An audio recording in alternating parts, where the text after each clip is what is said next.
Welcome back to the Fate of Drakkenheim. This is the Dungeon Dudes weekly Dungeons & Dragons 5th edition actual play campaign. My name is Monty Martin, running our game as Dungeon Master. And I'm Kelly McLaughlin, playing Wilhelm von Kessel, the human swashbuckler rogue, and we're joined today by our good friends.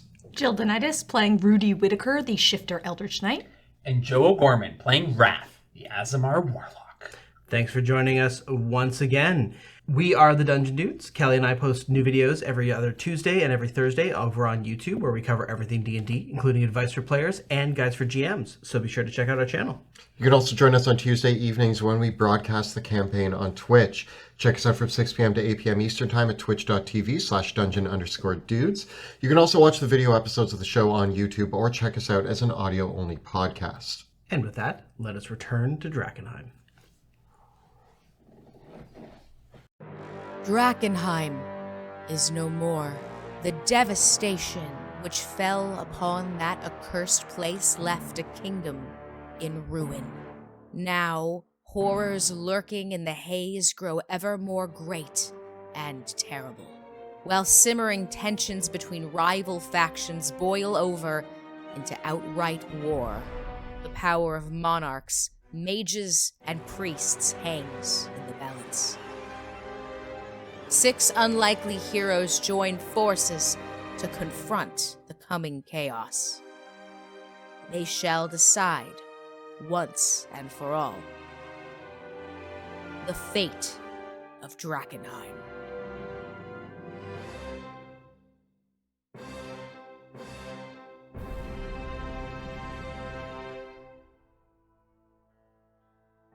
When last we left our heroes, we were following the adventures of Rudy, Wilhelm, and Wrath as they journeyed deep into the Octenwald towards the ruins of the lost elven city of Etheria in pursuit of the apothecaries from Altbrook University, as well as the legendary green dragon known as Trethesia.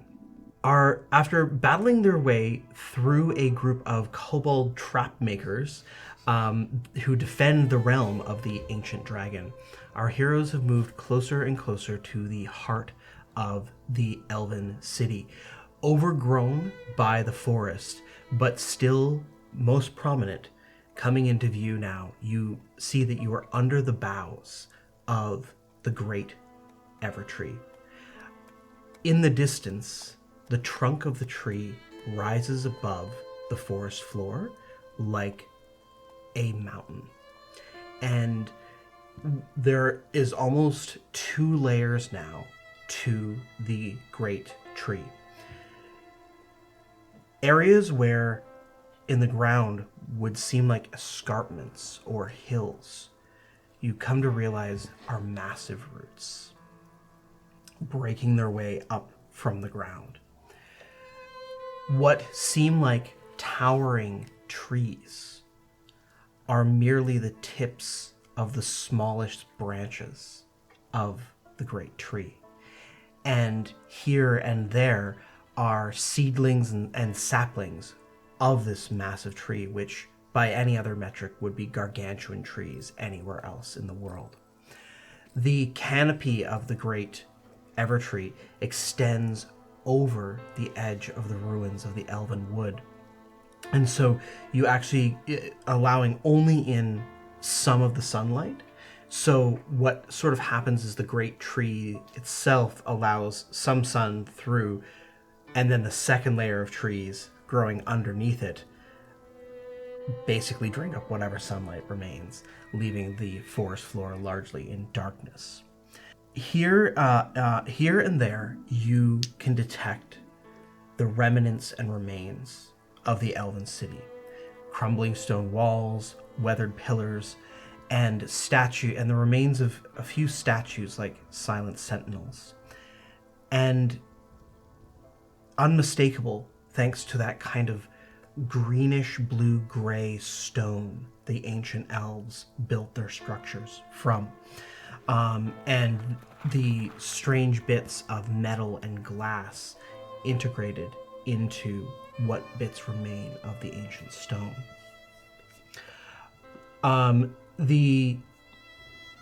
Here and there, The little bits of illumination that you can see are mere wisps of ancient elven magic that twinkle through the wood.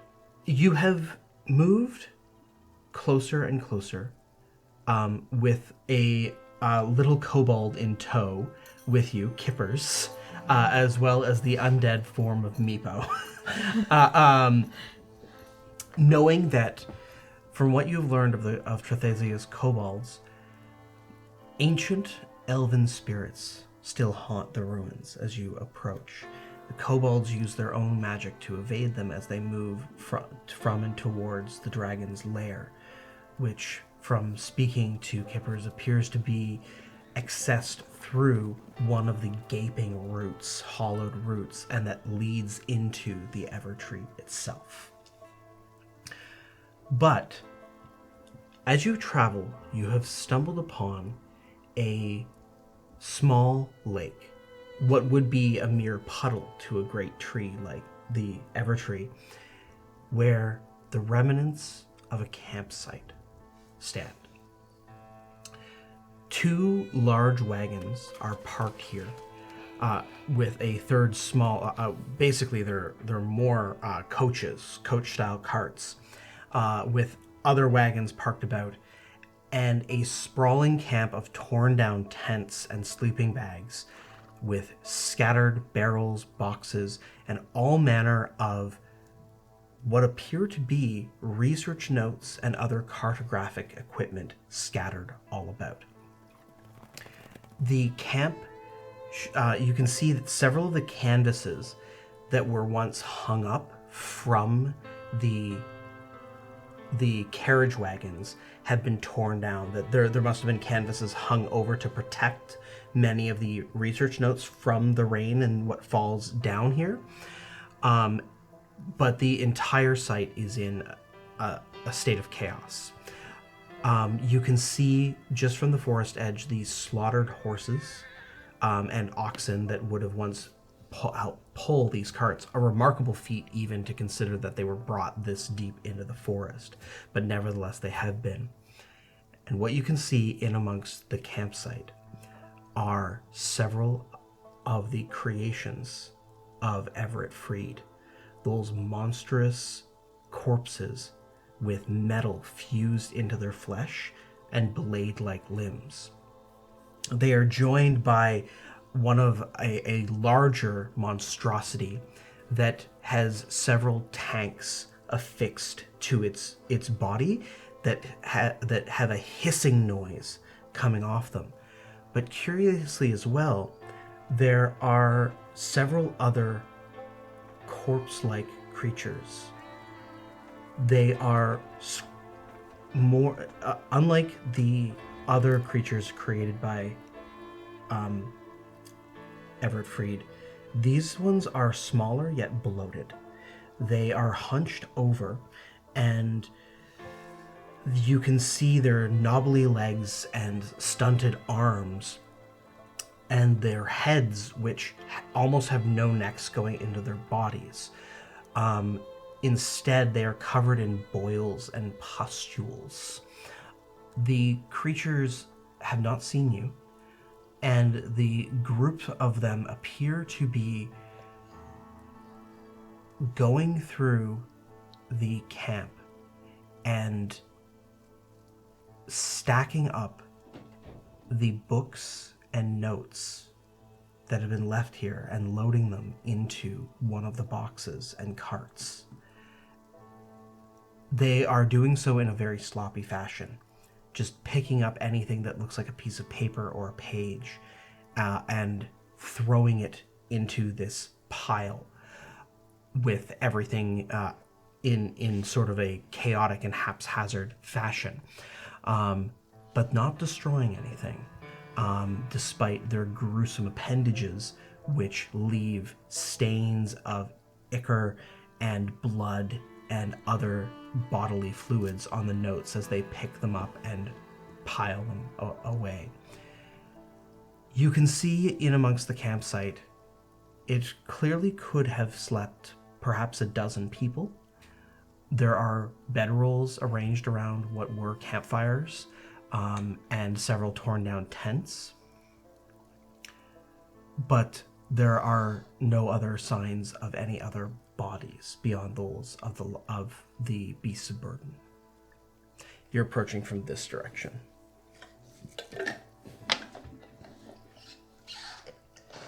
Wait, Houdini's not with me.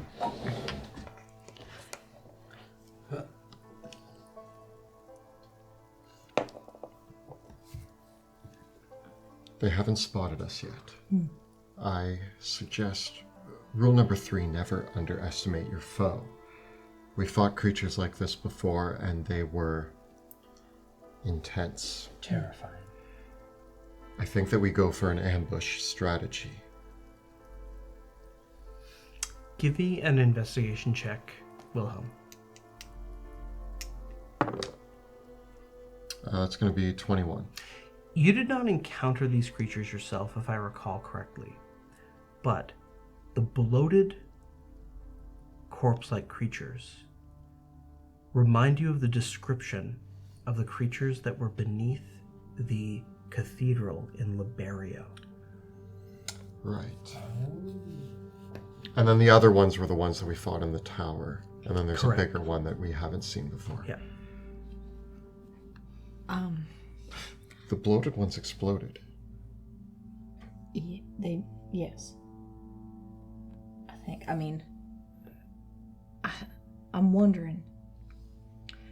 They look like they're getting supplies.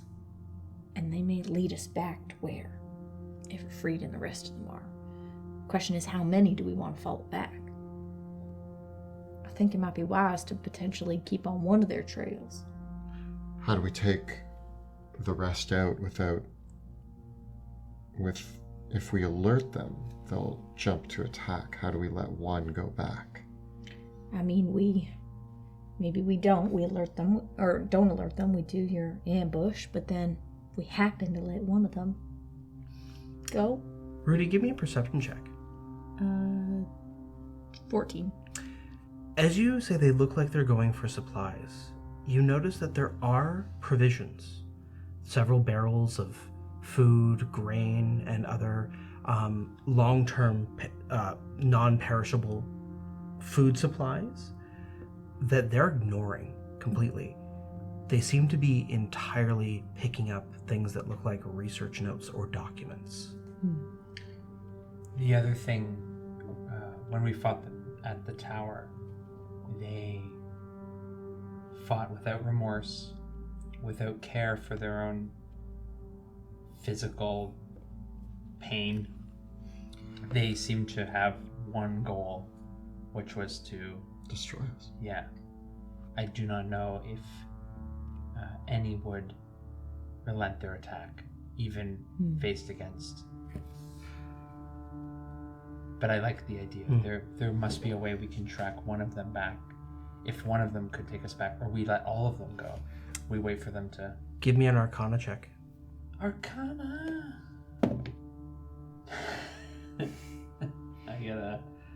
I get a 11. These creatures definitely have to obey the orders of their creators. Unquestionably, and very specifically. So, the only thing that you can surmise is that once they don't have any capability to think creatively or veer from the orders or the plans that they've been given. They can only pursue whatever orders they were given with ruthless efficiency. I think that I like the idea of if we leave one alive after we kill the others and then we disappear back into the woods, it may carry on with its orders. If that doesn't work, we already have a kobold who is guiding us to the dragon, which in theory, from the past research that we were able to uncover from the apothecaries, is where they were headed anyway. So we do have a guide to get us where they wanted to be going. So we do have a backup plan. Could I ask a question about this scene? Yeah. There's a bunch of them stacking research notes, and I also notice some fire pits. How close are the fire pits to the research notes? Would an explosion in a fire pit destroy the research notes from my educated guesses. Okay, give me a perception check. 15. Well, the camp has been very carefully set up to make sure that these research notes stay proximal and stay properly stored. A fire here would be very disastrous very quickly. Do you want a fire here? I think we need those research notes. Oh, okay, so no fire. That's what I'm hearing. I was very excited. I was excited about the idea of fire, but it sounds like it might be detrimental because whatever they're stacking up, the apothecaries want.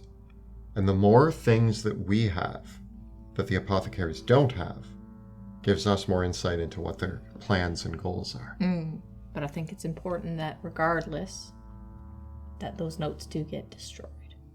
After we surmise what their purpose is and what the apothecaries wanted, we can destroy them. All right. Okay, this is going to be a stretch because I do not know how these creatures take their orders. But if I were to impersonate Everett Freed, I have met him. Yeah? Mm-hmm. I've interacted with them. Could I convince these creatures to hand over the research documents and return to camp? Hazrath? Hazrath met him? I don't remember. Because Pluto was with me. Pluto met and he escaped. Was there any meeting between this group and I'm trying Everett? to think. Now I have to remember. Hold on. Did we have a picture of him? Like our drawing? I'll do my best anecdotal Everett Freed. Yeah, it would be you would have to cobble that together from... You know what the problem is though, is that I don't know how he could be using like a telepathic bond with these creatures. Yeah. If I approach them, they could immediately know that I'm not. We could combine what all of us are best at. If I get into a position where I can strike from afar and unseen, Rudy could take the opportunity of you trying to be a distraction to approach, to get into range, to jump out when the time comes. You try your best. I don't like it. But it might not go If well. I get mauled by these creatures, Yeah, that's gonna like go last poorly. time I got mauled by one of them. Wilhelm, you can give me an insight check. Oh no. A 1. Okay. You examining the creatures. You try to gain like an insight into whether they would obey the commands verbally or telepathically, or how they might be, what they might respond to. But unfortunately, by your best guess, you have no idea. Wrath, I've surmised by observing them for a few moments that they obey orders from some source. Yeah. So perhaps we can play into that, like you said earlier. You're welcome. Thank you. Okay, if we don't want you to get ambushed by I just feel like me being alone out there would probably be a bad idea because they're real fast and they have swords on their arms. How quickly can you clear the... I'm going to call it a pond. The lake? Lake pond? It's a very small lake. I mean, if I'm going around, or you mean like right over? Remember that time we were in a swamp and you ambushed people by going into the water and breathing through a reed, and then you jumped out and grabbed them? Surprise! Are there reeds around? Yeah, there's enough of reeds and algae and moss in the lake. This is not a crystal clear body of water by any stretch. It's more stagnant than anything else. Okay. It's definitely a boil this before drinking it situation. I don't mind putting my health at risk in order to do a Rudy surprise, if you may. The Rudy surprise is aptly named. I think that we should get into position rather than you going in there. I'll send Nepo to the right. What I could do is I could get in the lake, get close, and then Misty step right over. Boom. Boom. Okay. Rudy surprise. Rudy Where would you like to surprise. position yourselves? So I'm going to attempt to stealthily... I'm going to move up to like... There? Okay. Yeah, kind of through the brush. I don't need a stealth check yet. Okay. I'm thinking I'd kind of go around and try to go like through this to get into the water, as covered as many trees as possible. Okay. That's my goal. I'm gonna turn invisible and walk right up the middle. Okay. You want to be right there, don't you? So my goal is to kind of right on the. Yes. Yeah, my goal is to kind of try to go across here and come out on that side. All right. What are you going to do next? Do we have a signal? Oh, we never have a signal. No, I have an idea. Where's Meepo? Oh, yeah. Can I have Meepo and what's Kippers? Kippers is gonna stay Kippers. back. Yeah. Kippers, you stay out of this. Meepo. Meepo, the undead kobold. Oh, we totally could use him as a... Yeah, we have a distraction now. Meepo's gonna go and try to get the documents back. Meepo, go get the documents. Okay. He's gonna start wading through the water. Yeah. And he's so small. How deep is it? He's got to swim. And as a zombie, he's not very good at swimming, so he just kind of sinks and walks along the bottom of the water. Perfect. Yeah. And as he emerges on the other side, he's immediately spotted by the creatures. One of which turns, and one of the blade-bearing creatures, it sees him, and it turns around and unleashes a metallic screech, and leaps towards Meepo. Uh-oh. Meepo Spraz. And slices the zombie kobold limb from limb. Okay, great. Good distraction. Is that your plan? Can he make his undead fortitude? Yeah. Yes. How much damage does he take? The average damage from these attacks from these machines would be 17 damage. Average? Okay. Yeah. All right, roll a 22. I get a 15. Unfortunately, 18. Zombie Meepo is slain. And then there's a brief moment where the creature stops and it stands upright. Uh-oh. And you see, if you recall properly, these creatures have a sort of bassinet-style helmet with a singular lens built into them. And then for a moment, the creature stands up straight and the lens lights up. And the creature is completely still, but its head rotates around, looks up, looks down, looks at the body.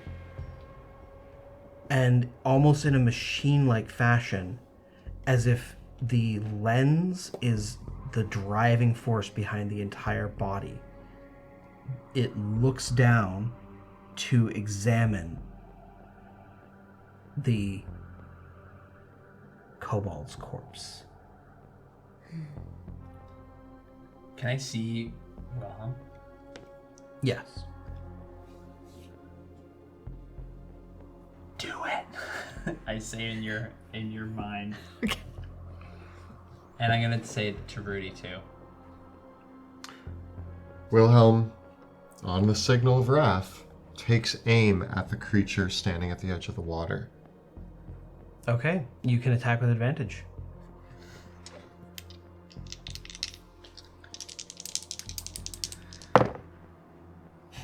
That's going to be a 17. A 17. Your arrow, you take aim going right for the lens. And the arrow misses the lens by an inch and bounces off the helmet of the creature with a resounding ting. I bonus action hide. Okay. Do I need to, you want a stealth check? Yep. Oh my goodness. That's gonna be 35. Okay.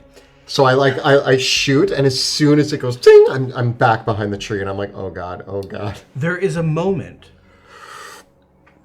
as you watch the creature where it's almost like two forces are acting on its body at the same time. The inbuilt tightened combat reflex that this creature is built around immediately springs into action.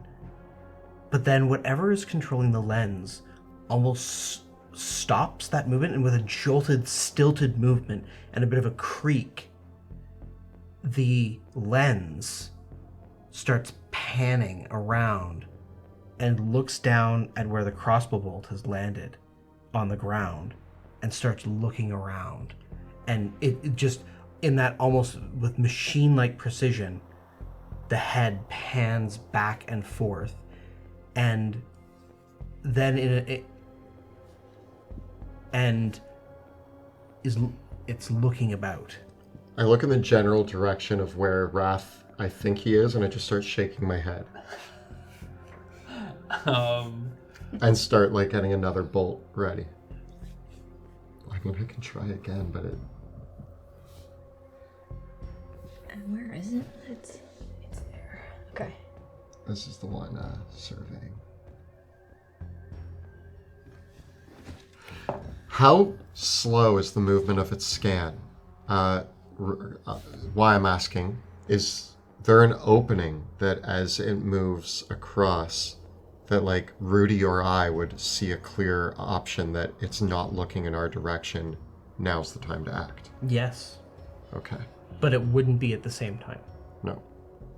For both of you, because you're on opposite sides of the lake. I look across. I actually do you think Rudy and I could see each other? We're both trying to hide, but we know we're each other. Yeah. And I'm like signaling, and I imagine we do have good hand signals. Mm-hmm. So I'm just gonna say that I'm trying to say like you or me.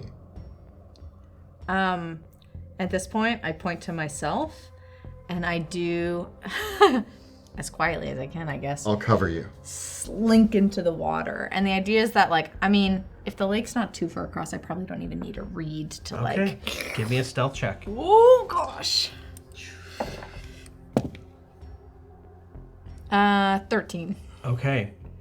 You slide into the water as it looks, as the scanning creature is looking towards Wilhelm's position, and it doesn't seem like it noticed you slip under water.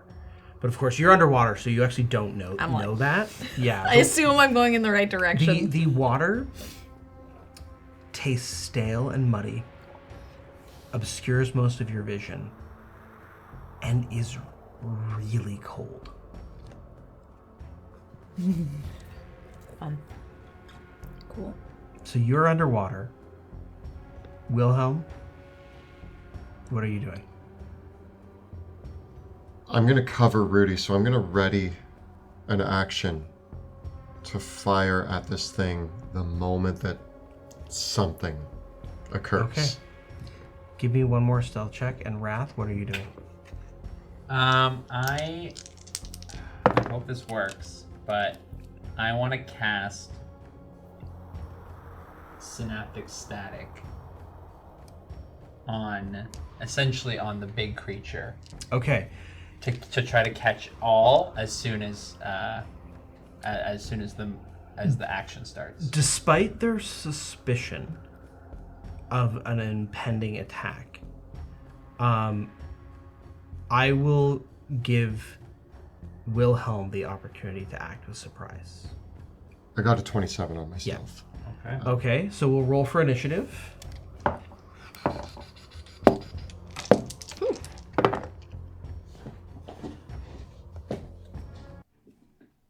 What do we got for Wilhelm? 22. 22. Rudy? 21. Wow. 18. Oh, wow. Okay. Good job, team. Really wish I had a better Arcana check. Okay. So Wilhelm, Because you are acting in the surprise round, you can have 2 turns. Ooh. So I am waiting for Rudy, but I imagine that this is all going to happen very quickly. Yes. So because she's gonna basically, you're gonna get 2 turns, and she's gonna be right out of the water. So I imagine that the way that this actually plays out is Rudy starts to emerge from the water, and all the heads of the creatures start to turn, and I pop out from behind the tree. Do I get advantage? Yes, you are unseen. Yeah. Which creature are you targeting? The one by the water, and I get. I'm gonna trade that dice out. You know what? I'm actually gonna use a luck point. Okay.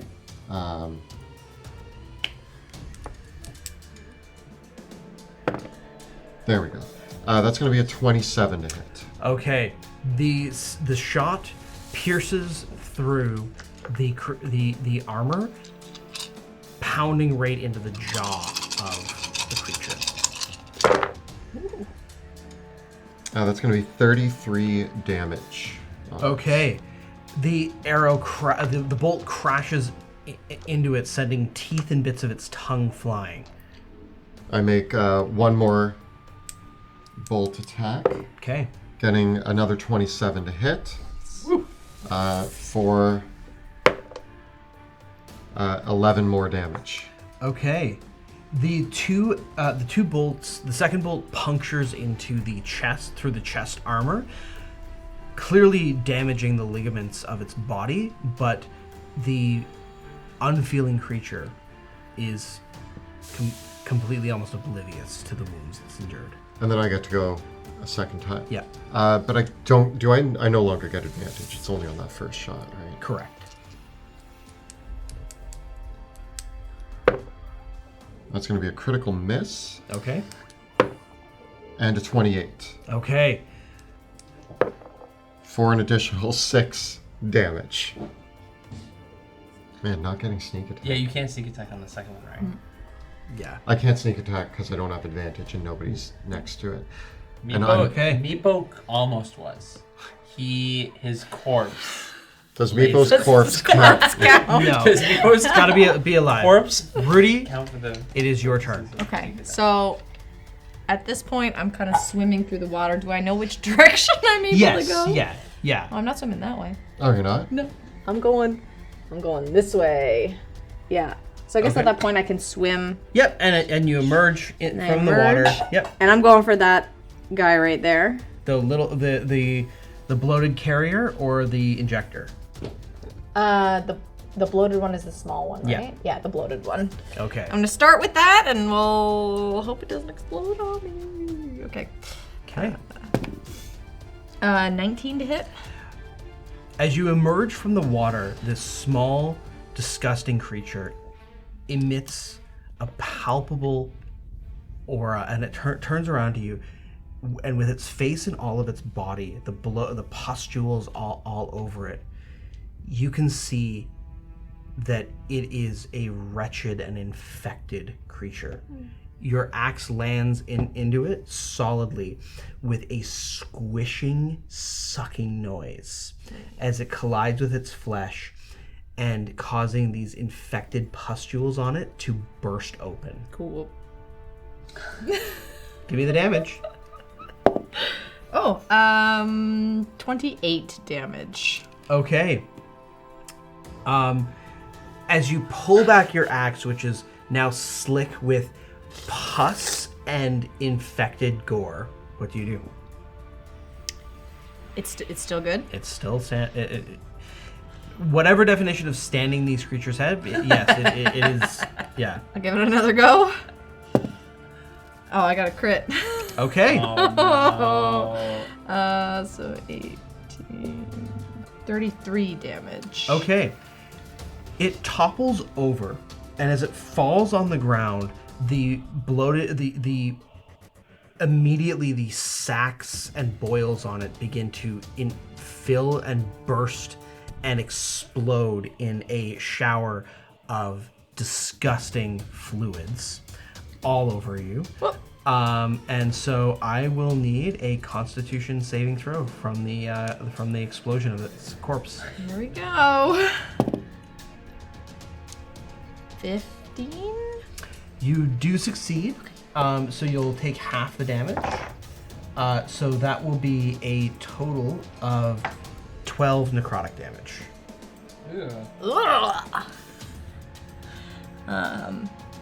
So you popped the. I popped the one. Yeah. You popped it. Oh yeah, it's gone. You popped Can I get the? I just want to see how far I got. Yep, that's the 30. So I was about there. Remember, yeah, it's and like- bear in mind that the swimming would cost half your movement as well. Yeah. So you're probably out of speed at that point. So I'll use my bonus action to Misty Step over to the already injured, like the one that Wilhelm was firing Yep. at. Oh yeah. And I have one more Attack? attack, which I'm gonna take against that guy with a critical miss.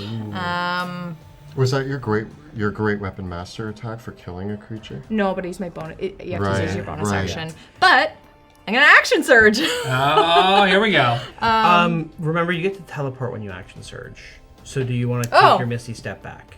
Yes. Okay. Is that okay? That's okay. Yeah. So that was your great weapon master attack, or your third attack. action So I surge, guess right? yeah, I could take. If you action surge, you got 4 more attacks, Yeah. Okay, as of now. including the bonus action attack. Yeah. Okay, here we go. Let's go for it. Well, that's at 11. As you teleport over to these creatures, their armored bodies combined with the fact that just parts of their physiology are redundant.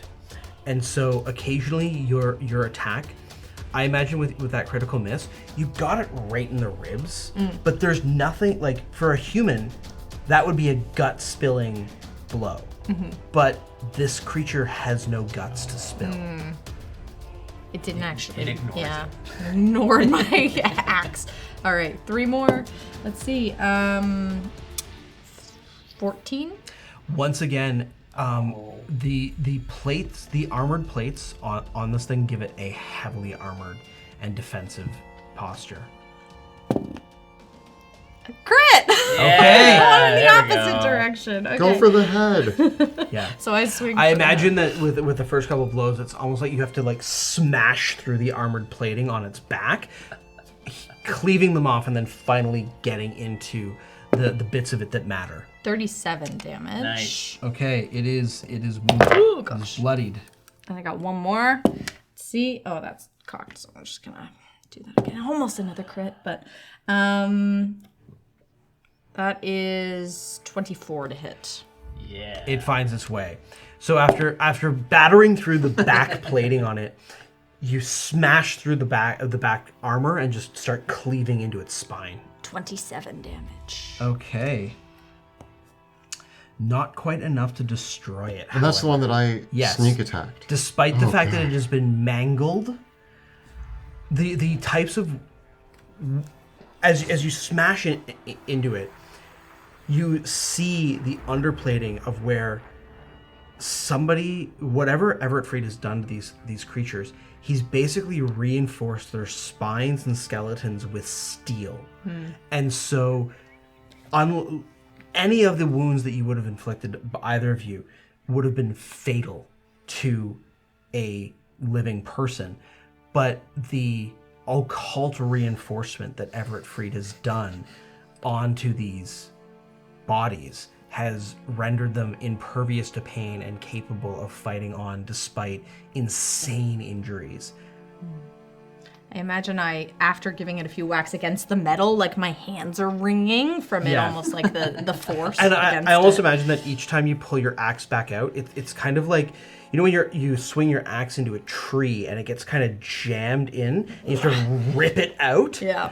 Right, you have to rip it out of the spine of this thing each time. So even a mighty blow like the critical hit that you landed, it's just it's almost staggering in a way. Yeah. Stagger. Okay. With that, this creature, which I've dubbed the Rio Automata, it turns to you, Rudy. Uh-oh. And as it does so, you can see the lens look at you directly. And you just hear this kind of brief sort of like snapping noise, this tick, tick, tick in the lens as it looks at you. And then whatever was possessing it to scan and observe leaves it, leaving behind only the combat instinct that informs the creature. And the blades come out and it drives forward into you.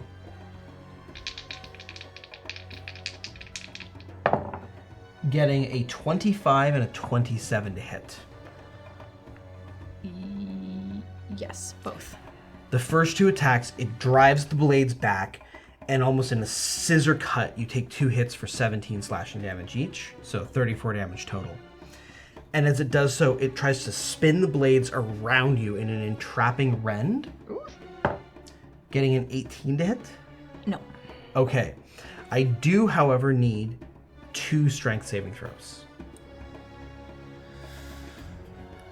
Like athletics? Or Strength saving throws. strength saving.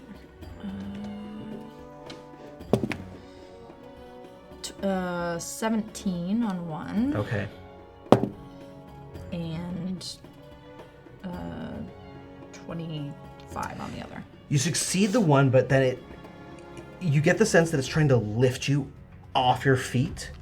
And so it partially does so and hurls you towards the larger creature beside it. Uh-oh. And you land prone. And it moves right up to you. Wrath, it is your turn. Oh no. Rudy's prone. Rudy is prone in front of this massive... So this other creature, it is about 10 feet tall. And it is covered in several tanks. And what appears to be some kind of apron hanging in front of it. And as it turns around and you see it bearing down over Rudy, you see that it has these... Its hands open up, which are these extended limbs, where every finger is a little scalpel, except for its pinky fingers, which are syringes. Uh-oh. Uh-oh. Rudy! I just see it and I'm like, uh-oh. The surgeon! I am going to... Okay, so I was going to synaptic static. I'm going to still try to do it. I'm going to try to capture this creature and the rest of them. Everything except this guy. Except Rudy and Okay, the second creature. Okay. Or the other... The one that's injured. so I need intelligence saving throws. Please and thank What's you. the DC? 21. None of these creatures can succeed. The only caveat is, do they all have a intelligence score of 2 or higher? Let me confirm that, actually. Yes, they do. Okay, Yeah. great. So it does work. They do fail. They're gonna take, it's a lot of ones. 18 psychic damage and muddled thoughts. So for the next minute, it rolls a d6 and subtracts it from all its attack rolls, ability checks, as well as Constitution saving throws to maintain concentration. And Okay. it can make it can make the effect, but you said it can't. It can't make it.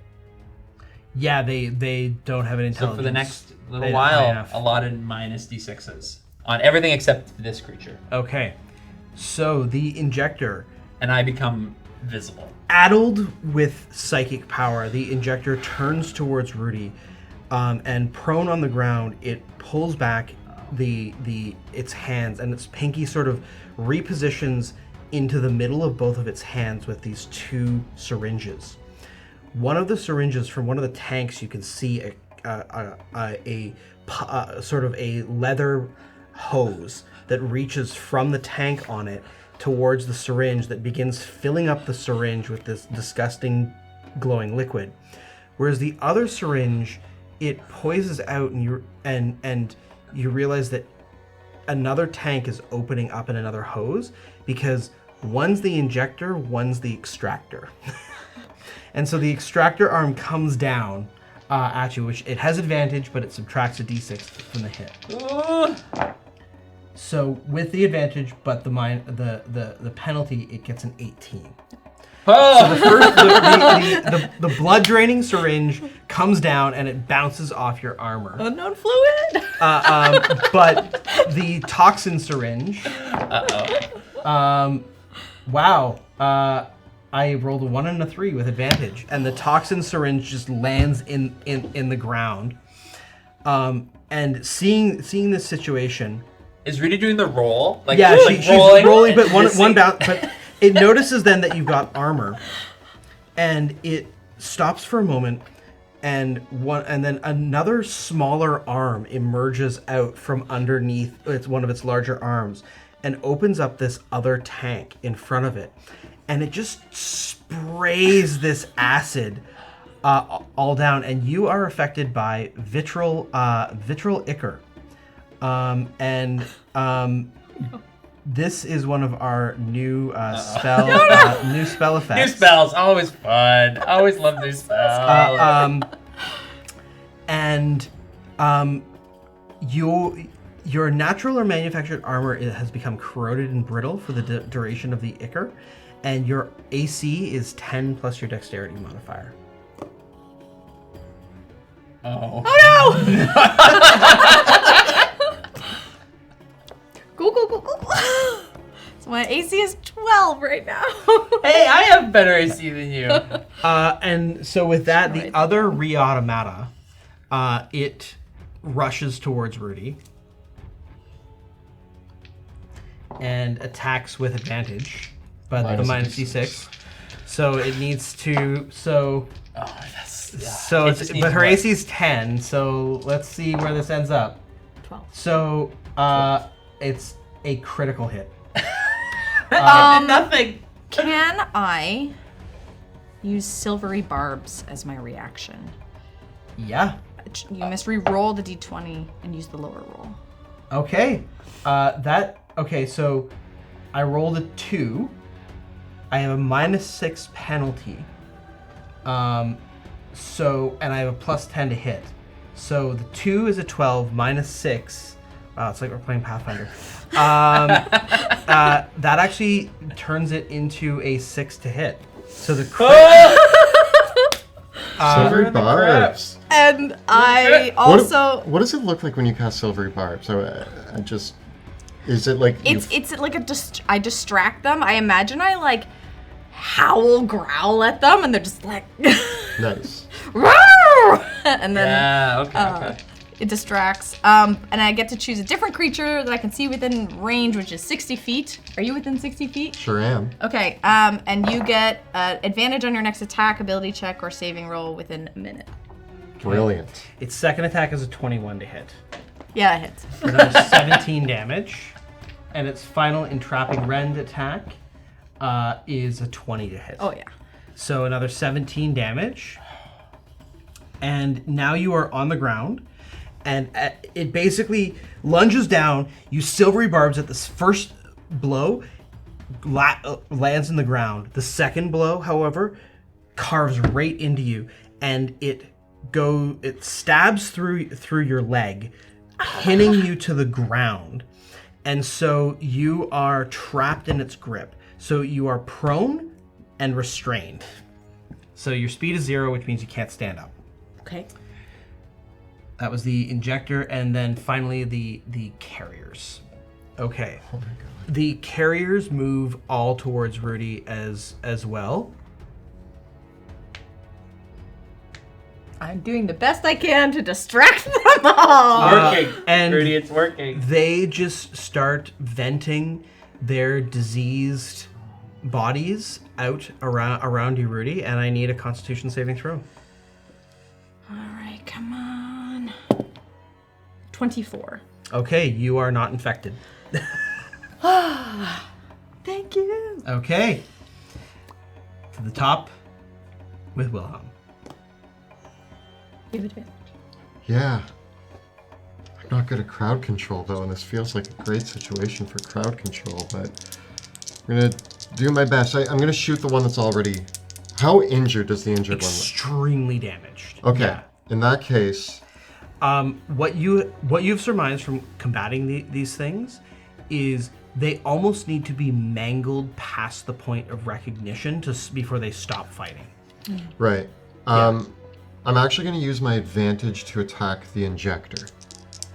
And then I'm going to use my second attack on the super injured guy because I want a big sneak attack on this guy. Okay. Give me an investigation check. I get... What's my investigation? 28. You surmise that a small blow will not be enough to take out the damaged one. I'm gonna use my okay. So I'm like trying to figure out who to shoot, and the one that's raring to still going. I'm gonna use advantage on him. I'm gonna use another luck point. Okay. We won't need them later. Okay, that's gonna be a 20 to hit. It hits, and you want to apply sneak attack? Yes. Sneak it. I need one less thing. Sneak Oh it. god, oh no. One less thing to kill Rudy. 33 damage. You definitely needed the sneak attack to destroy it. Yeah. The last shot hits it in the base of the skull, severing the spinal cord, and it drops to the ground with a clank. I am then going to aim for actually one of the little guys. Okay, one of the carriers? Yeah, Yep. one of the carriers, and I shoot at it, getting a 28 to hit, It's an easy hit. doing 8 damage. It explodes! All over Rudy. Woo! Indeed. Rudy, I need a constitution saving throw. You got this. 24. Okay, so that's just half damage, so it's 10 necrotic damage, and you're not infected. My educated assumption was that it was better to take it out and have it explode than Do to it. continue to... Yeah. Okay, I'm not down yet. Rudy, it is your turn. You are prone and restrained, so you will not be able to stand up from prone. Because your speed is 0 because of the restraint. So basically, this monster with a blade through your leg has you pinned to the ground. But I can teleport. You can teleport, yes. Okay, so definitely going to use Misty Step. Let's see where I'm at. Okay. Dissolving into mist, you break free of its grip. Where do you want to land? Where are the papers? Everywhere. Like they've got like as you come into the camp, there's there's piles of books, documents, an entire research trip's worth of material. But if you want to scan the environment, give me a perception check. 15. As you scan the environment, you can see that many of these sleeping bags and packs, they've abandoned their belongings. And you see by one of the packs and by one of the sleeping bags is a backpack that you made for Corbin on his 16th birthday. There it is.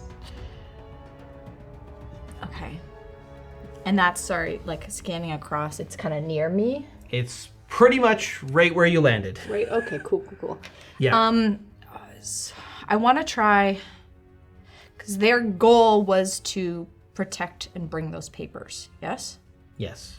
I want to, before attacking, I want to shout out, stop what you're doing or I'm burning this campground to the dirt. Give me an intimidation check. 17. These creatures are not whatever orders these creatures have do not allow for negotiation. Okay. Are there papers near where they are? Is there like a bunch of them? No, at this point you've kind of moved past what you would be if you want to fireball something, you'd be fireballing the personal belongings and kind of the supplies basically. But that would cause those to go alight, which could spread. Yeah. Yeah, I think I'm gonna try it. Okay. Yep. Burn it all. But I want it. Yeah, I want to have it more towards It's the edge. very relevant where you want it. Yeah, it's, Yeah. it's What's very the relevant worst where you that want to have that. Essentially, just like less Who says on that? this tree. Okay. Like I heard it. It's a catchphrase I heard. If you are able to, is the blast going to hit the wagon? Either of the wagons. I'm trying to keep it less on the wagons, more on like this tree. If you want to pull the tree off of the stump, you'll be Yeah. able to really get down there. Yeah. Okay. Like that. Okay. Yeah. Yeah. Boom. Yep. And let me just double check. So as much as we can. Yeah. Yeah. So that will say that's probably the safest place you could fireball something. Do you want to put the tree back? It's on mostly marshland. Yeah. So the carriers both fail their saves. And then, did I hit any of those existing ones in my last with a weapon attack, or was it only the one that Wilhelm? It was only the one that will. Okay, I'm not worried then. Looks like everything except the injector fails their save. Do you Okay. need any 1, D6s? 2, 3, 4, 5, 6. No, you have one. You've got so I many. need one. Oh no, actually I got one here. I have so many. 36. Both the carriers are destroyed by that. Beautiful. No more exploding. And destroyed by fire, they do not explode. Oh, even better. Woo! Yeah, Okay. because the flames consume the infected flesh. Amazing. Okay. That's and good to that know. is- Let's bank that. They're just like trolls. And that is Okay. that is it. The injector, though your armor is still corroded and the vitriol ichor is still in effect. The Reautomata, furious that you've escaped it and raging in flames, the Reautomata, it looks up and it sees the positions of the other attackers. Hello. And it performs a bounding leap across Uh-oh. the lake towards Wilhelm. Uh-oh. Yeah, launching itself through the air, and as it does so, it brings both of its blades back to collide into Wilhelm's. At least I have this lake to protect. Oh, no. I get a 19 and a 25 to hit. The 25 hits. It takes 17 slashing damage and give me a strength saving throw. You can hear the whistling of it. That goes Yeah. through the Yeah. air. Like, oh. Nope. Oh, hey. That's going to be a 19. You succeed and are not knocked prone. So it Amazing. does try to perform its entrapping rend on you, getting a 28 to hit. Yeah. For 23 piercing damage, and I need one more strength save. 23. Oh, golly. 15. The blade digs into you, and you are restrained by the. Doesn't knock me over, but I'm now pinned Yeah, to the tree behind basically, me. yeah. Blade in my gut. That's the Reautomata. All the carriers are destroyed. So, Wrath, it is your turn. I'm going to attempt to remove the Reautomata from Wilhelm, and I cast telekinesis, and I try to pull it off of Wilhelm. Okay, I have to make a athletics check or something, or a strength. Here, let me just. So I reach out my hand, and he's gonna make me a court wizard. You leave him alone. I believe it's an opposed strength check, correct? Yeah, strength check against my. I got a 25. I got a 24. Oh, oh my god! I thought I was like, oh, this is gonna be unfortunate for you, but no. Yeah. So my spellcast. Yeah. So. So you want to lift him up? I want to lift him away and up. So I want to pull the sword out. Yeah. With a sucking noise, yeah. And I'm gonna hold him in the air. Okay. I know you're not supposed to remove like the knife right away. You're supposed to keep it in, but like I thought. So it is restraining your telekinetic grip and held in the air over the lake. The injector is going to press its attack on Rudy, meandering over. Does it get up to her? Yeah, it does. It climbs and up. it's still got the D6 penalty. 2. So first attack is actually a natural 1 with a -6 penalty. So yeah, no. And it's that's with the blood drain, and with the injection, I actually get a 26. Yeah. Oh my god. So the injecting needle comes in, and it just times it, and it gets you right in the neck, and you feel just this burning liquid pour through your body as you take 30 points of poison damage. Ooh. And give me a Constitution saving throw. 14. Okay. The poison that flows through you leaves you staggered. And so you cannot make more than one weapon attack on your turn until you make a successful save to end the effect. Okay. But I can still do one. Yeah.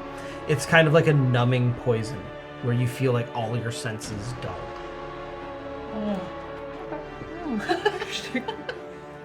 How you doing over there, Rudy? We go to the top of the round with Wilhelm. I have advantage on restrained targets. Yes, you do. That's great. So this guy's dangling above the lake, and I just pull out my crossbow and start. That's going to be a 28 to hit. Oh yeah. Hit it. 38 damage.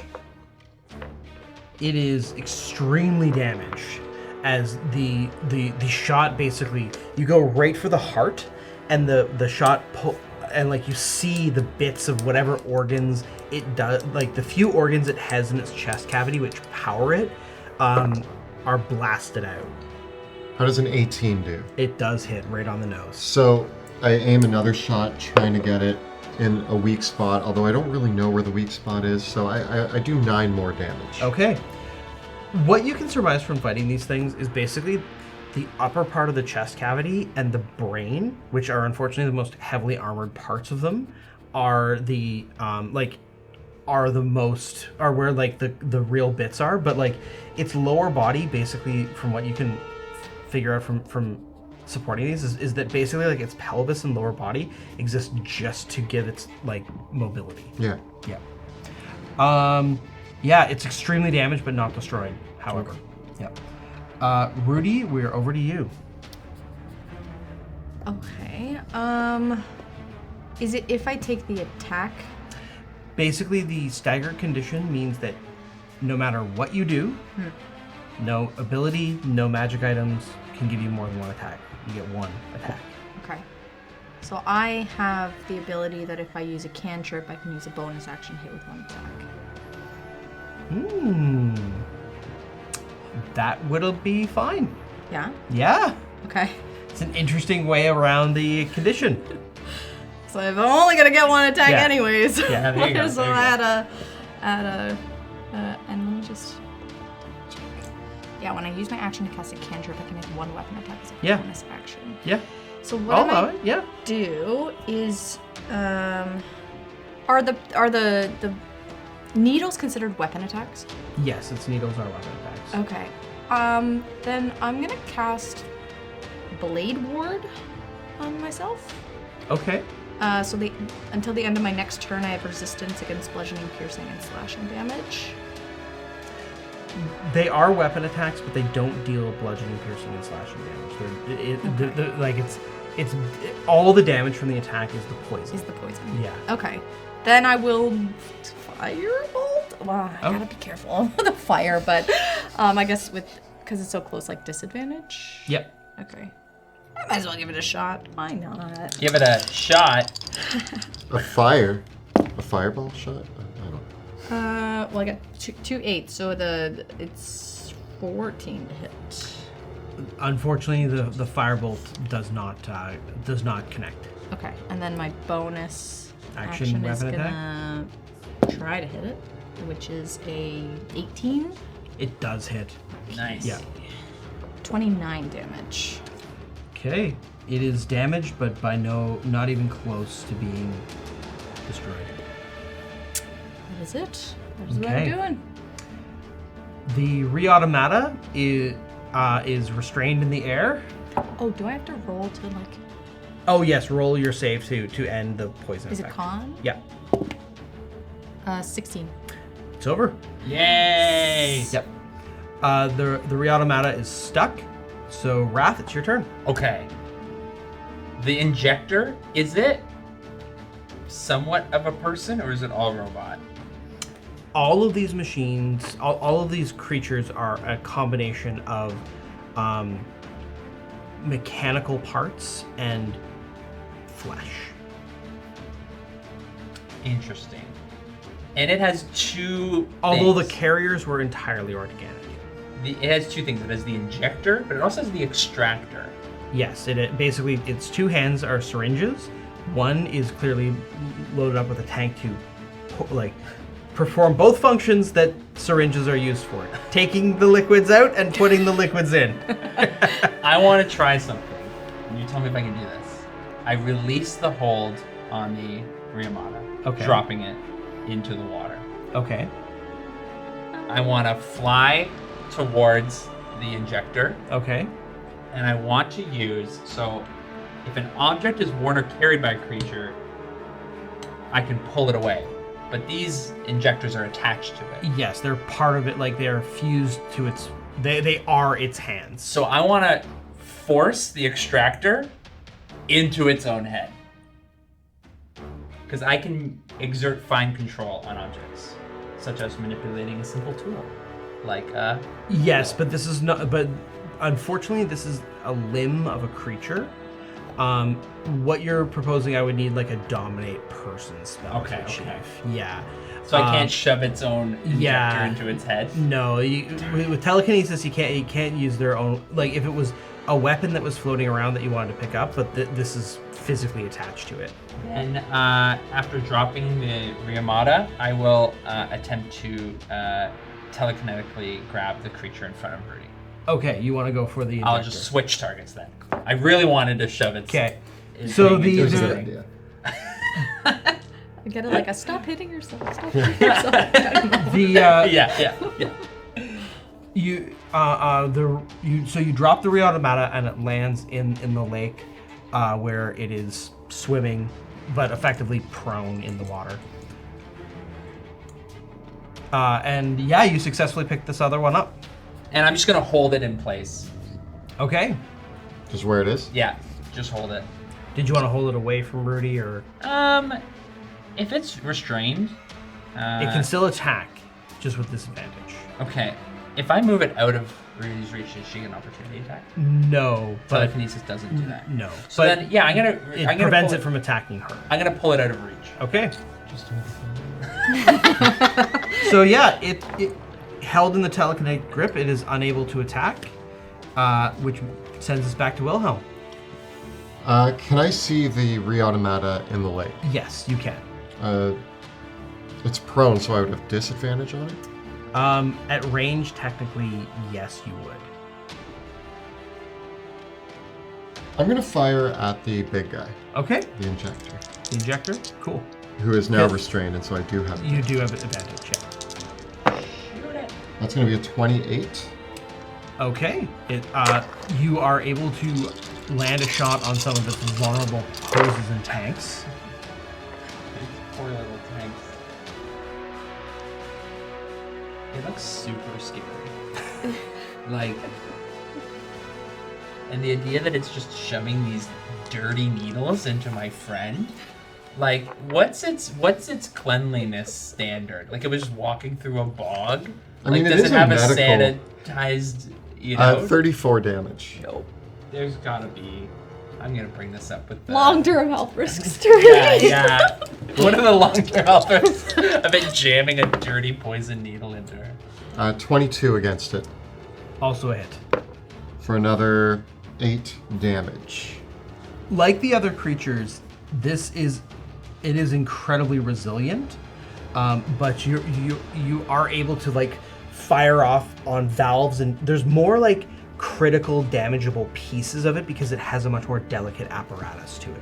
And knowing that this metal creature is now in the water only like 15 feet away, I'm actually going to like run over there. Run away! Rudy, it's your turn. Okay, I'm going to assume that it wasn't like held out of Rudy's reach, though. It's like hovering off the ground. I just pulled it back. Yeah, so Rudy, you can still attack it. Yeah, okay. Jump up on the table. Yeah. I'm gonna jump up on the table. Yeah. I'm gonna, take 3 swings at it. Let's see. 14 to hit. You have advantage because it's restrained. It's a crit. Okay, that made a difference. Yeah. Okay, 34 damage. Oof. Nice.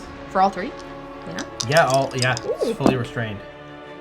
Well, that's definitely not. That's 12. Yeah. Even restrained, it still has all the same like plating protecting its delicate bits. That's 26 to hit. It's delicate. Which are its shoulders. Hoses and needles. 23 damage. Okay, but you cut it apart, smashing through the tanks, the leather armoring, and it collapses, and with a hiss, the fluids leaking out of the tank. And I am going to second wind, just as I'm hurting. Okay. Let's see. The Re-Automata leaps out of the pool and chases after Wilhelm, but it has to use basically all of its movement and its bonus action to get up to Wilhelm. It dashes, uses its aggressive trait, gets up to Wilhelm. Oh no! I'm fine. It's Wrath's turn. Yeah, I'm terrified. I'm gonna repeat the hold on it if I can. Okay, can you beat 12? Yes. Okay, with that, I just imagine it's going right for Wilhelm. It leaps in the air, and all of a sudden it just gets held.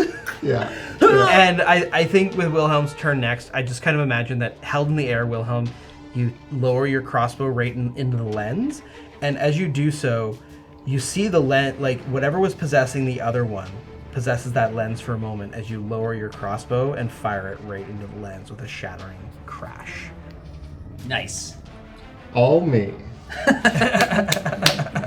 Can we investigate this lens? Can I do some? Yeah. Actually, Wilhelm's the brain surgeon. No, who was the brain surgeon?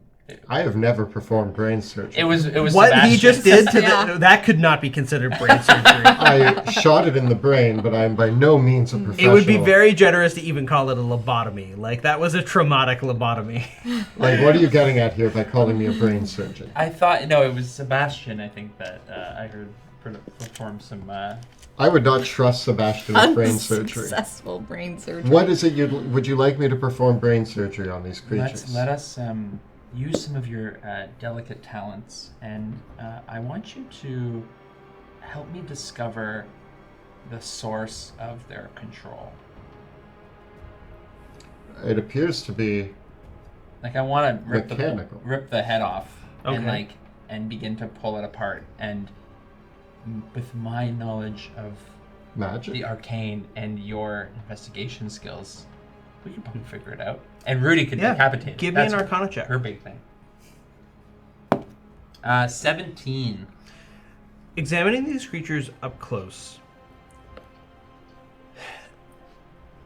what you can determine is that the same magic that would link a victim of your Finger of Death spell to you is the same magic that is the same type of magic that these creatures are being controlled with. And so essentially, if you will, imagine if you had the know-how to graft all these things onto a zombie that you've created.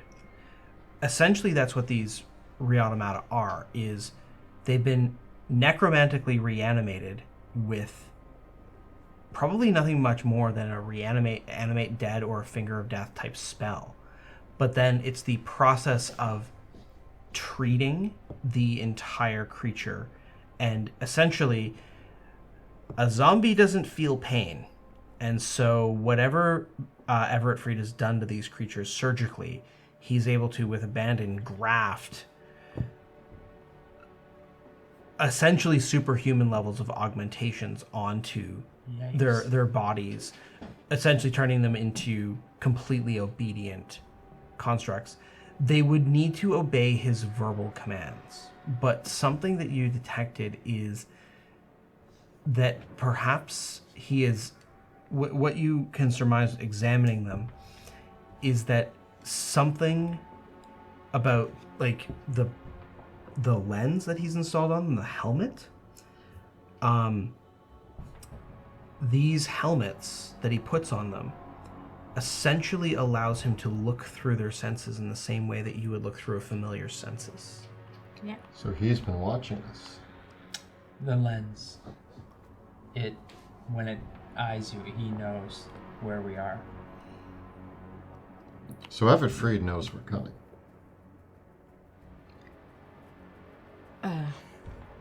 Well, he hadn't seen y'all before, but he knows my face. And he might know my son is with them. This means that we can waste no time, for your son might be in danger. As I say, as I'm bleeding out of so many spots, I'm just like, you're right. Do you need to rest, though? I don't want to need to. You have a wound in your neck. I say, no, I can, and I just start hobbling forward. Because if you need to rest, we can, I say, as I'm also bleeding profusely and trying not to make it look like I also need a rest. I actually am just like, no, I'm fine. And I go up to my son's bag that I know is there, and I just like hug it, and I start having a little cry. I go over and I place a hand on your shoulder. Console Rudy. We're going to get your son back. I know, but I think I need a little nap first, or at least like pump me full whatever potions you got, because we gotta keep going. We can do this. Let's raid the camp, find any supplies we can. We can take a moment to catch our breath, and then we can continue our pursuit with the papers in hand. We could use them as bargaining chips.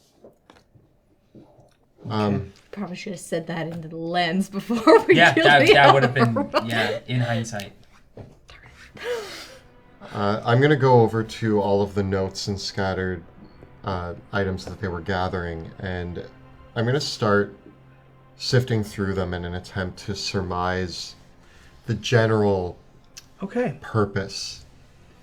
As you go through the first thing that you can detect as you begin going through the notes and everything that you've sort of gathered around, that is gathered here, is that this is a camp that has been in place for several weeks, actually, because the amount of supplies that are here, just from even a casual observation, are quite robust and well taken care of and well preserved. This is an expedition that has perhaps been here for several weeks or months. The two large carriage wagons are surprisingly intact, despite the recent battle. And what you realize is that each of them is the personal carriage of one Dr. Urian Muller and the other Lizanne Bean of Albrook University. The carriages are locked. The door kind of opens up to them, but Wilhelm, you're very capable of cracking these open. And basically around both of the respective carriages and within are the research of these individual apothecaries of Altbrook University, and as well as the belongings and equipment of several students that traveled with them on this expedition. 6 students in total, one of whom was almost certainly Corbin. Surveying the belongings of given all this, wherever Corbin, Lizanne Bean, and Urian Muller are, they fled this camp with whatever clothes were on their backs, because the belongings that are here are a lot of personal effects, and in fact the research and among all of the things are the research journals, and essentially the among the notes that you find almost immediately is the expedition log of Muller and Bean's expedition to the Ochtenwald, which, as you begin flipping through it, the 2 professors, along with their students, going through, the students even had their own logbooks and notebooks, and all of them were keeping daily logs of the expedition and what they were doing, and their research goals and objectives. And essentially the bulk of the paperwork here are the notes of this expedition and what they were attempting to do here. Are Corbin's there? Yeah, Corbin's notes are there as well. Can I surmise the goal of the expedition? Okay, well, in brief, give me an investigation check, and I'll let you know, like, just with a quick casual expectation. A bloody Wilhelm sits by the fire, reading over several journals. If it helps, as you're reading, I cast guidance. Okay. Oh. Can I help by reading my son's? Yeah. Yeah? Yeah, you can make the check with advantage. As we rest. 32. Okay. Thanks, guys. As you go over the work, Lizanne Bean is a brilliant chemist. It's pronounced chemistry. Anybody pronounce it chemistry is an idiot. And the notes begin with Muller and Bean, their notes begin talking about the unlikeliness of their partnership in this expedition, because both of them have very divergent fields of research, but they begin talking about how this expedition is actually a cool opportunity for them to work together. Bean was interested in the reagents, plants, and other arcane concoctions that were used by the ancient elves as power sources. And looking to find out what the ancient elves here might have known of alchemy, chemistry, and if there are anything, particularly wanting to know any of the chemical properties of the rare plants. But particularly, she wanted to collect samples of the leaves, barks, and roots of the Evertree for her research, because she notes quite prominently in her research about providing pigments for an artist, and commenting on how the alchemical properties of the Evertree, with its connection to fairy realms and the dreamland, might provide more powerful results for Perrin's pigments that she had been creating for them, because the bark and leaves and flowers here would be extremely potent in terms of when possibly used with the solution that she developed using delirium. Basically, her notes go into explaining how she was able to make this base, and that basis of that research led her to work with Dr. Muller, because Dr. Muller is interested in himself. Many of his notes amongst his personal effects are symbols of the sacred flame. He's a very faithful man. And he was interested in potential applications of actually, by Dr. Bean expanding her research, how it could be used to ward these things off. And he was interested in the thin places here and the history of the elf gates and their connection to all of these sources. And so the two of them together had started this expedition, bringing their students, including Corbin, and Corbin himself taking a very strong interest in planar forces and alchemy. And one of the notes that you're able to put together is that Corbin had actually confided in Muller and Bean that he has magical abilities, and that Muller and Bean were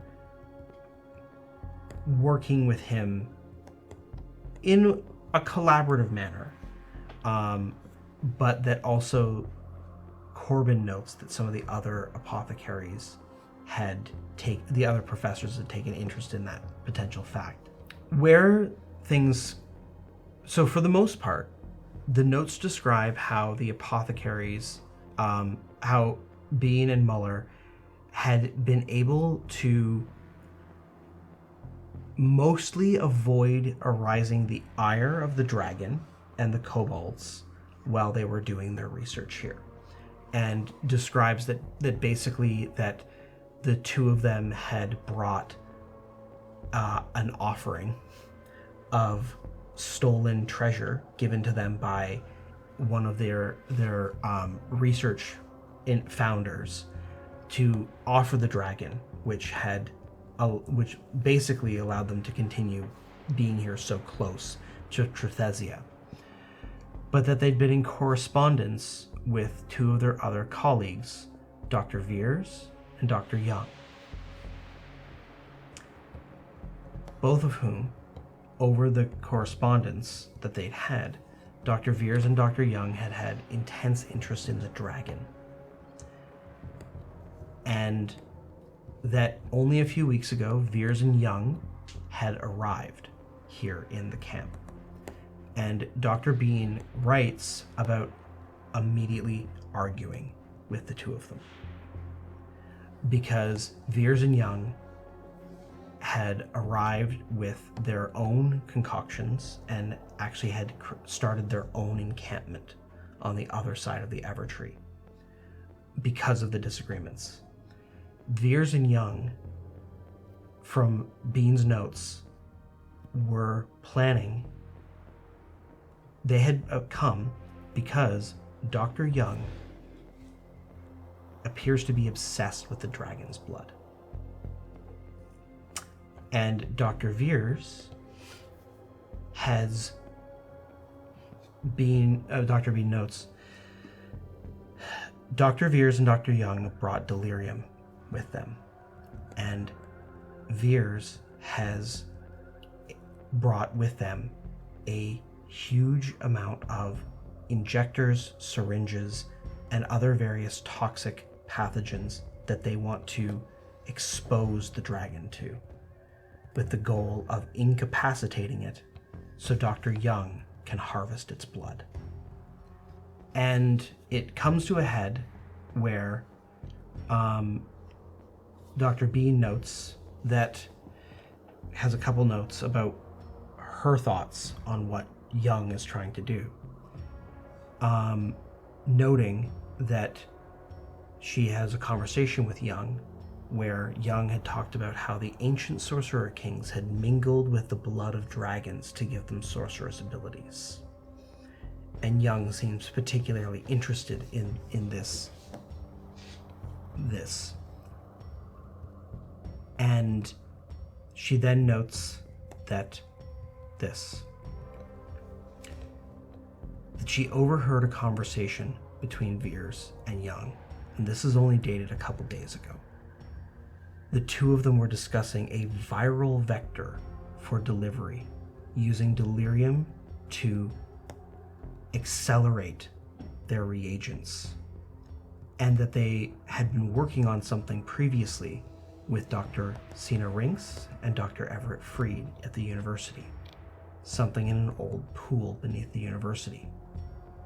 She says, we knew our work was already being on the fringes of what was acceptable, but they're trying to play gods. It's one thing to study the corpse of an eldritch creature. It's another to ever resurrect it. And even worse, they couldn't even contain what they've done. They brought that thing back to the university, resurrected it, and let it escape their grasp. And now they think that they can do this again with a dragon. She notes, Young, Rinks, Freed, and Veers are mad. The two, I need to speak with Muller. We need to stop them, because we're risking the lives of our students if we go ahead with this. There is good news in this, Rudy. Your son is with 2 of the faculty members who seem to have noble intentions.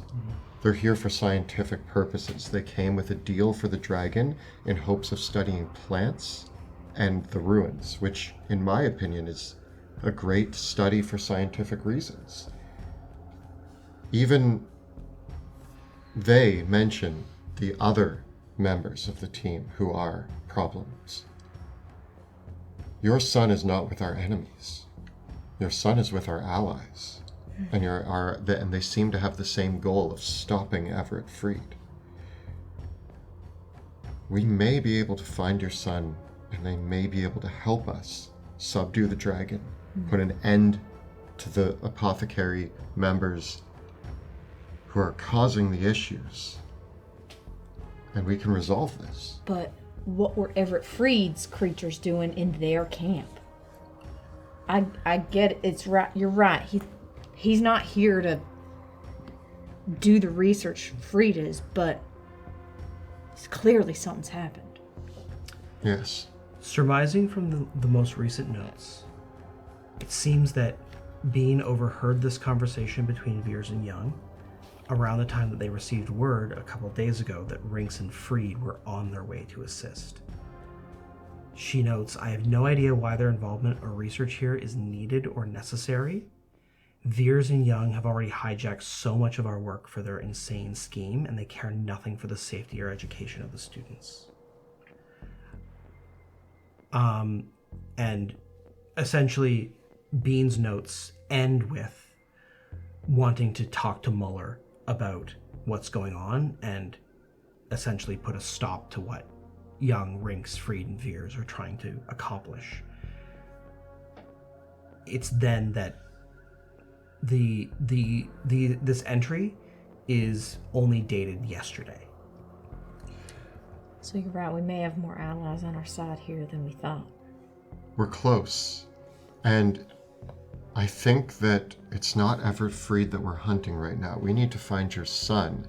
And we need to find, is it Zambine and Mueller? Lizanne, it's her first name. Lizanne. Lizanne Bean and Urian Muller. Lizanne Bean and so Bean and Muller.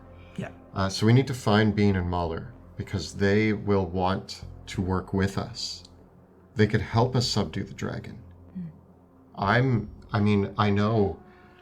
More should be specific that it appears to be Veers and Young, who you've not encountered previously, who have this scheme to subdue the dragon. Yeah, no, I realize that, but they want to do it for evil intentions. Rinks and Freed have shown up, and it looks like those 4 are up to something. Yeah. Are we aware of Pluto and Veo's plan? We know that they left to go find something to... We have no idea. You have no idea what their intentions are. Yeah. As far as I'm concerned, we gotta find my son, but we also gotta find Freed. Those are the 2 things we're here to do.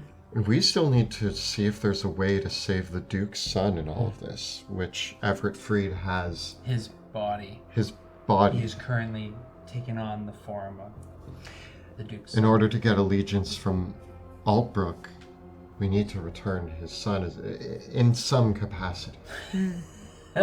I can't say that he's alive. I don't know that. But at the very least, I would return with a body for him to bury. That's fair. At the best case, we can save him.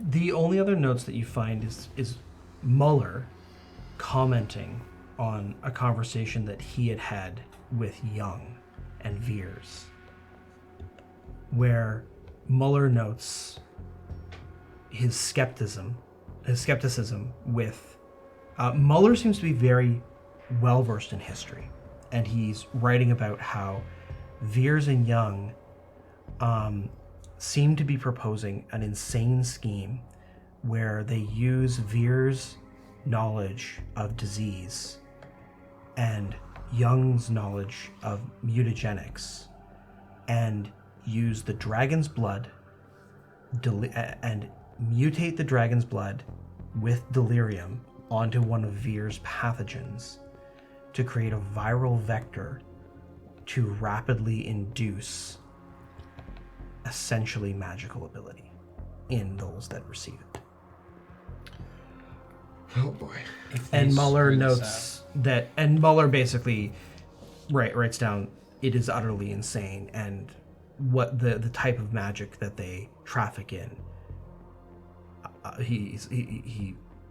His note says is that when this expedition ends, I resolved to make sure that they are exposed as the occultists that they are. But noting himself, Muller sort of notes that I only hope that my own research is not destroyed in the process. For Muller and Bean, all of them are working with this occult apothecary magic. And so Muller's kind of musing is that they found something that was useful, and almost immediately their colleagues started using it for the wrong reasons. Beyond the abominable nature of these, occult members casting this magic that they do not understand, mixing it with chemistry and delirium to this extent, they will likely either kill themselves and those that we care about, that we wish to save, or they may in fact transform and shape this dragon into something utterly different and much more terrifying. If anything, we need to stop them, and in doing so, also save your son. Get him as far away from them as possible. They may be manipulating him, just like they do these creatures that attack us with like primal rage.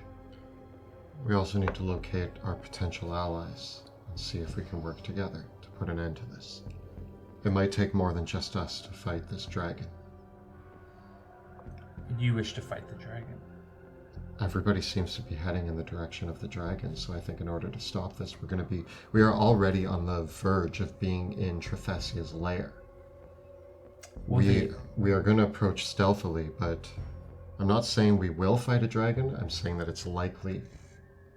We have to be mindful of it, for sure. Kipper says that the expedition now hides amongst the ghosts of the elves. Maybe we can get to them before the dragon does. And we are going to be an offering for the dragon. Kippers is bringing us there. So, we're all moving in the same direction, it seems. And we just got to meet up and figure out who's on what side. I think it's safe to say, though, that we have allies somewhere. From the only other thing that you uncover is that amongst the notes here, the apothecaries had developed a lay of the land, noting a couple key locations. The first is that on the other side of the Evertree is the campsite where Veers and Young had made their base of operations, and noting that they expected that Rinks and Freed would be joining that camp. The other is where they surmise is the entrance to the dragon's lair proper, which is one of the hollowed out roots of the Evertree that leads into the trunk of the tree and down into the earth. At least that's the best guesses that they offer. And then the sites of the ruins, where Muller seems to believe where there was an elf gate. So the ruins, Yeah, so you've got the ruins itself, the dragon's lair, and the other campsite as 3 prominent locations in the area. Is there any indication? So the tree is in the middle.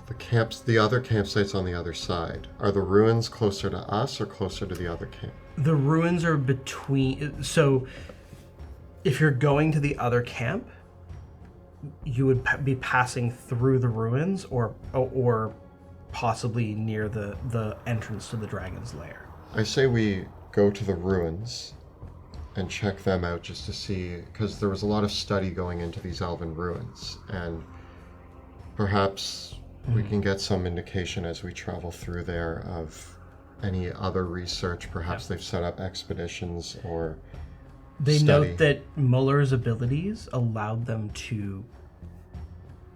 Muller's faith in his own abilities were allowing him and 1 or 2 of his assistants to go into the ruins and ward off the elven spirits. But Muller notes that the spirits are upset, and that the dragon seems to use them as a natural defense. Right. Of sorts. I mean, in my opinion, it's the first place my mind goes to is... We don't want to go stomping into the dragon's lair, so if we do the ruins, then to the other camp to find out what's there. Yeah. We know an old elf.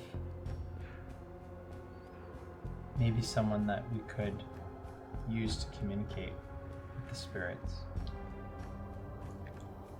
There is also the idea, Bean and Mueller fled this camp. If Mueller had ways to protect themselves from the spirits, and they wanted to avoid the other apothecaries, they might be at the ruins.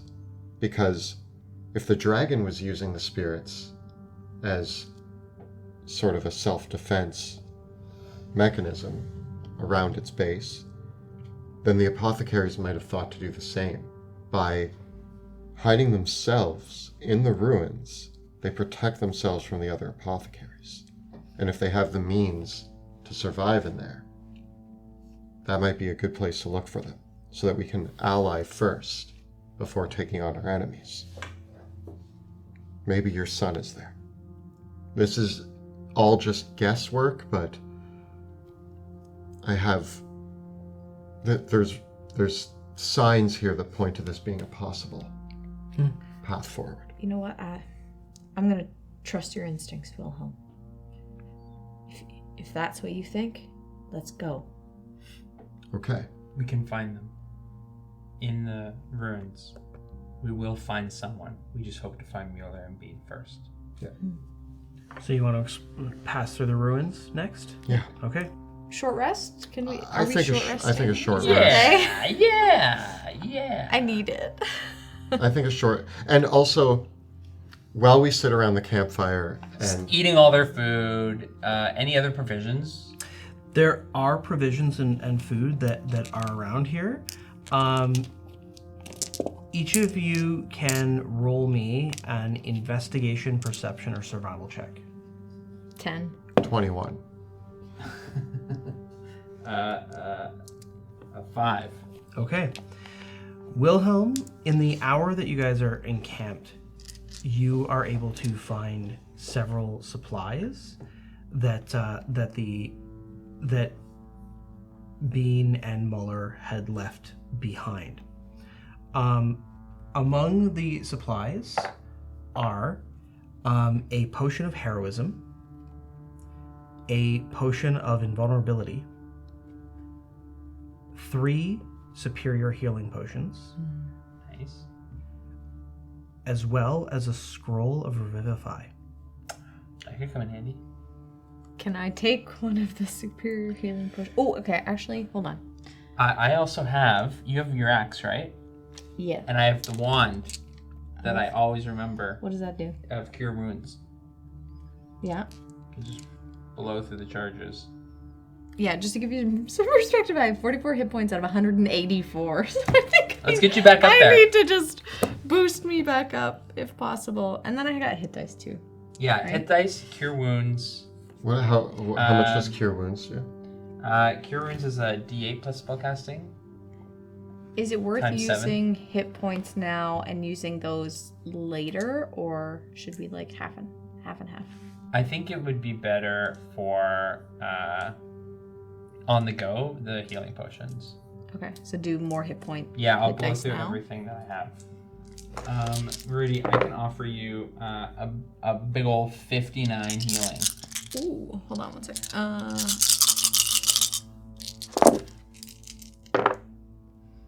59. Amazing. Actually, I probably didn't even need to do all those then. Like, I'm at 114 out of 123. I'm back Hit up to dice. full. So. I'm back up to full too. Use Cure. I mean, you don't have to use Cure Wounds on yourself, but if you, I mean, I also just. I used it all on Rudy. I just. Do you need like a regular potion? I have one greater. I let you just eat the stick. You just you nod on it for a little while, and you feel great. Woo! Okay. I'm good. I'm at full. I will say, like, my spells are pretty low. I have like one spell slot left of each, just to give some perspective of where I'm at. Where are my? I thought I had a bunch of potions. That's it. I got one indomitable left, but the rest I got, which is great. Do you need potions? Potion of Heroism is. I can give you a greater healing potion. I have 5. Yeah. Can I have 2? Yes, you get 2 potions of greater healing, and we each get a potion of superior. And Joe, Rudy, what do you need? What other healing potions do you have? I have now 2 superior, 1 greater, and that's it. Okay. But I have second wind and shifting for like HP and temporary hit points. So I have 2 potions of invulnerability. what does that do again? Makes you resistant to all damage. That'd be a good one. Okay, yeah, you can take one. Okay, I mean, And I'm loaded up. you should take the scroll of revivify, Deal. because I don't know how magic works. Okay. Oh, and the potion of heroism. I'll add that to me. What is that one? What is that one? Oh wait, I was also looking through my stuff, and I definitely have a. Remember those random syringes we found? Oh wait, you guys were there for that. Oh yeah, Pluto has a bunch of those too. I got 3 random syringes of who knows what. Mystical, unknown. Yeah. Why is it? Just when in doubt, if we need them. Yeah, 3 syringes of unknown magical substance. Do you remember that? Yep. So as we all sit around the fire and eat our provisions and bandage our wounds, Wilhelm does give yes. a speech. Oh. Well, not so much a speech. We sit. It's more just a friendly banter, but Rudy, I know that it's been hard with your son missing, but the news from these journals is a blessing, because knowing that we have allies out there, knowing that your son is in the care of people who want the same things we want. We don't know the situation, but this gives me a shred of hope, and hope is worth a lot right now. We are traversing into dangerous territory, but you two have proven more than capable of handling any situation that's come at us so far, and I don't see this being any different. We will find Rudy's son. We will defeat these apothecaries. And we will solve this situation. Now everybody rest up. And with that, we all get... Can I just say you're getting so good at your speech making? That was very clear and concise. Yeah. To the point. I feel very inspired. I feel bolstered. Yeah. What do we get, sir? 18 temporary hit. Woo! So strong. There is one thing I do wish to search through the caravans for, and they had mentioned reagents in the notes. Does there appear to be any that they've collected along the way? There are a lot of bottled samples in the Zanbine's carriage of various plants and other scrapings that she has taken along the way. It's quite a collection. If you needed any specific spell components, you could almost certainly find them from within her assortment of collected items. Did she have the items necessary for the original Perrin's original medium? It's almost certain that they're there, but not mixed.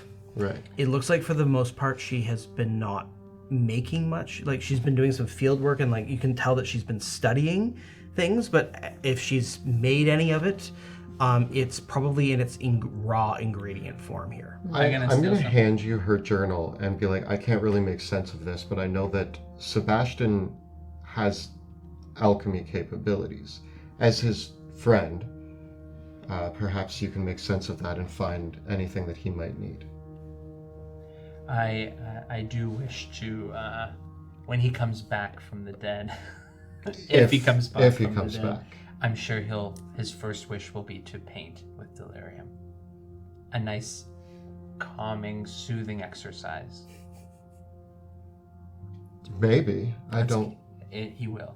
It's like whatever. It's like he keeps bringing it up. Well, he was really keen on paint, for sure. Yeah, he really wanted to paint with delirium. If Pluto and Veo succeed in their mission, then perhaps something here will be of use to them or him or whatever. Also, any of their, because this camp, is it Mueller's and Beans? No. Yes, this is Mueller and Bean's camp. So I'm going to try to see if we can grab any of their personal effects, anything that they might need, that it looks like they might have left behind.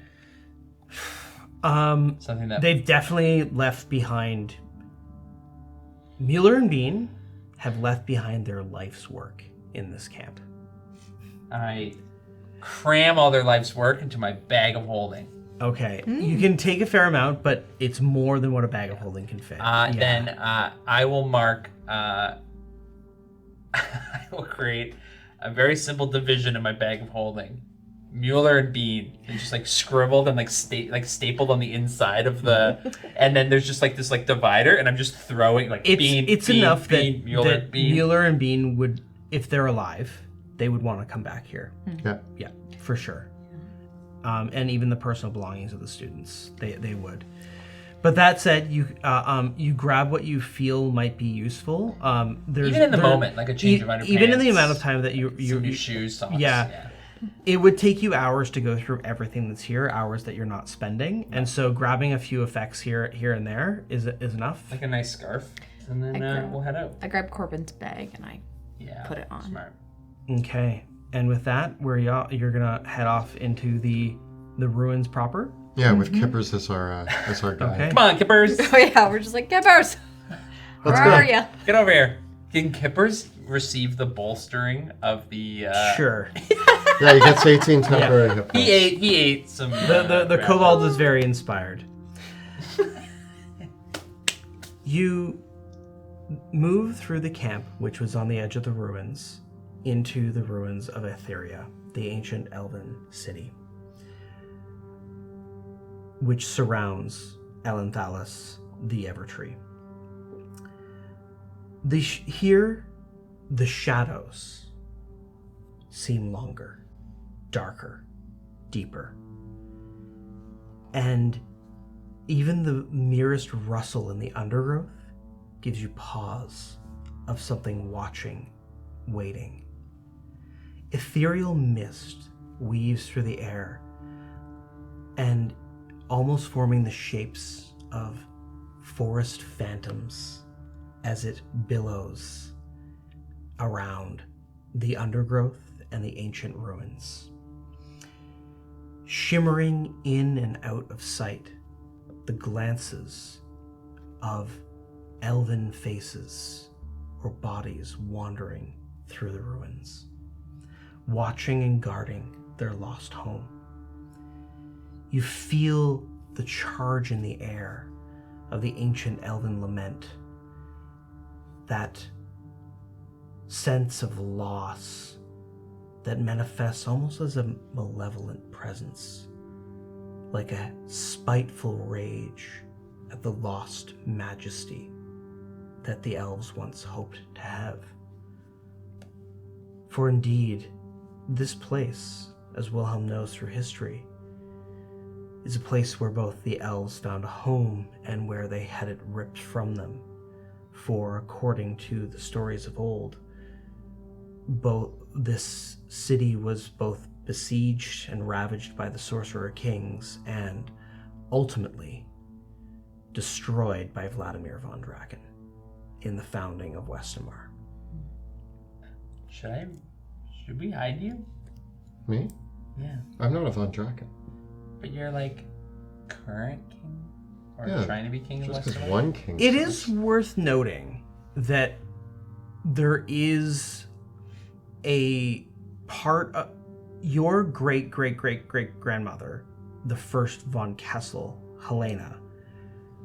Part of what secured her reign was that she did claim a distant connection to House von Draken. So there is a little bit of von Kessel as having a lineage that extends back to House von Draken, but one that is a little bit. The best way that I could say it is that House von Draken, House von Kessel, kind of offshoots from House von Draken through like second cousin, twice removed sort of thing. So it's not correct. Like it's not like a direct bloodline situation. But to say that you're unrelated, I mean, it's been a long time. Rule number 84. Do not condemn a person for the sins of their ancestors. Rule number ghosts. They are sticklers. Ghost is not a number. They are so sticklers for genealogy. Like they remember. And they know like how the hops and the skips happen. So as much as you want to try to talk your way out of it. Wrath, should I hold you accountable for what your father's done? Oh yeah. He made me. No, the answer was no. You were supposed to say no. I carry his burden. Okay, with me. this is going a weird place. And ultimately, the history books tell that worse over it, Vladimir von Draken's apparent goal was to actually take control of Trethesia and add Trethesia to his army that he had built, because that's how von Draken conquered, was that he had control of dragons in his army. The And answer is don't you have like a fey dragon that you like become like because of your ancestry? yes. See, the simple solution here is that I will befriend Trethesia and show them that I mean them no harm, and that we are all in this together. I just wonder, from a security way, should we hide we should probably downplay the Von anything. I rub a bit of mud on the Von Kessel Yeah. armor. I prestidigitate, but the opposite. You dirty up my armor. Well, as you step into the ruins, the palpable sense of the lurking shadows and spirits around you, that's where we'll wrap things up for the day. Yeah? Should I be doing invisibility? Yes. Should I make us invisible? A big thank you to our incredible cast, Jill, Kelly, and Joe, for playing tonight. And a huge thank you to Kyle for all of his amazing work behind the scenes. Thank you, Kyle. Yeah. And a big thank you to our Dungeon Master, Monty Martin, as well. What a picture Nice. that has been painted. And I want to thank some of the talented artists and incredible creators that allow us to use some of their content in our tabletop games, and we encourage you to go out and support them. We have some wonderful terrain by Dwarven Forge, miniatures by Hero Forge and WizKids, player character artwork by Elizabeth Perot, and music by Tabletop Audio. of course, don't forget to look at the links below for our Teespring store. You can find all of your favorite Dungeon Dude shirts, including Yes, Yes, Yes, and Shadows of Drakkenheim. What's the worst that could happen? What's the worst that could happen? Check out bit.ly/Dungeon Dudes merch. Our videos and live streams are made possible thanks to the incredible generosity of our Patreon supporters. If you enjoy the work that we create, please consider becoming a patron by following the links down in the description below. We also have a phenomenal Discord community exclusive for our patrons where you can come and hang out with us and chat about all things nerdy, D&D, all other TTRPGs, video games, whatever you want. So join us on Patreon. And check out our YouTube channel for all of our latest coverage on D&D, tabletop games, and much, much more. Be sure to join us next Tuesday when we broadcast the campaign on Twitch from 6 p.m. to 8 p.m. Eastern Time at twitch.tv/dungeon_dudes. You can watch the video episodes of the show on YouTube or check us out as an audio-only podcast as well. Thanks so much for watching. We'll see you next time in Drakkenheim.